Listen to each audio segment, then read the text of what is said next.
अब यहाँ एक बहुत सुंदर कथा है कि सुदामा जी ठाकुर जी के सखा कैसे बने। किसी ने नहीं सुनी होगी, ध्यान से सुनना। सुदामा जी ये तो जानते थे कि ये परमात्मा है, और ये बात लगभग पूरी दुनिया जानती थी उस समय कि ये भगवान है, परंतु सबको संशय रहता था, पता नहीं इसमें कितनी सत्यता है। सुदामा जी ने जब ठाकुर जी को देखा तो भक्त तो बचपन से ही थे, सुदामा जी को लगा कि ये परमात्मा है।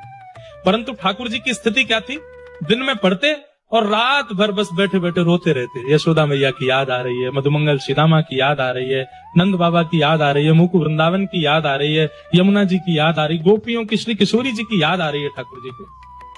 और जैसे ही कोई समीप जाता तुरंत ठाकुर जी आंसू पहुंच के जोर से खिलखिल करके हंसते, जैसे मानो कष्ट है ही नहीं। सुदामा जी ने इस भाव को परख लिया। सुदामा जी धीरे धीरे ठाकुर जी को खोल रहे हैं। सुदामा जी बोले, अच्छा लाला, जब वन में जाते हैं दोनों विद्यार्थी पुष्पादि तोड़ने, तो सुदामा जी कहते हैं, लाला मधुमंगल कैसे कपड़ा पहने। मधुमंगल को नाम सुनते ही ठाकुर जी, तू जाने मधुमंगल है? बोले ना, मैं ना जानू, पर मैंने सुनो तेरो सखा मधुमंगल ऐसी ऊंची धोती पहने और ऐसे कपड़ा पहने और ऐसे बुरो से ढांटो बांध ले सिर पे, बुरो ही है बिल्कुल, और ऐसे बाकी कलम रे, मुंह पे गोबर से लगो रे, और ऐसे अचक अचक के चले, ऐसा बोले।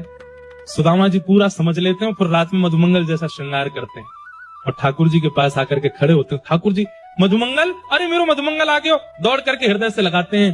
थोड़ी देर बाद पता चलती है तो सुदामा। अरे सुदामा, तेने तो मधुमंगल को दर्शन करा दियो। अगले दिन श्रीदामा बन के आ जाते हैं, किसी दिन कोई भिंडला सखी गोपी बन के आ जाते हैं, कभी यशोदा मैया की तरह गोद में ठाकुर जी को लिटा करके यशोदा की तरह जो लोरी यशोदा मैया सुनाती, जैसे हाथ से सहलाती, माखन मिश्री रसोई से चुरा करके लाते, यशोदा जी की तरह ठाकुर जी को। व्रजवासियों का जितना विरह था उस सब विरह की पूर्ति अगर किसी ने की तो वो सुदामा जी ने की, इसलिए ठाकुर जी ने उनको अपना सखा बना लिया। ठाकुर जी बोले, मेरे ऐसे काल में मेरो ध्यान और मोसो प्रेम प्रदान करे वारो सुदामा, मैं तुझको वचन दूं कभी हृदय से तेरो त्याग नहीं करूंगा। जितने वर्ष ठाकुर जी सांदीपनी गुरुकुल में रहे उतने वर्ष ठाकुर जी सुदामा के संग ही रहते। वो माँ भी बन गया है, पिता भी बन गया है, सखा भी बन गया है, भाई भी बन गया है, गोपी भी बन गया। अरे कहां तक कहें, कभी कभी श्री जी भी बन के आ जाता है। ठाकुर जी गंगराज विहार करते हैं सुदामा जी, इसलिए सुदामा जी अति प्रिय है ठाकुर जी।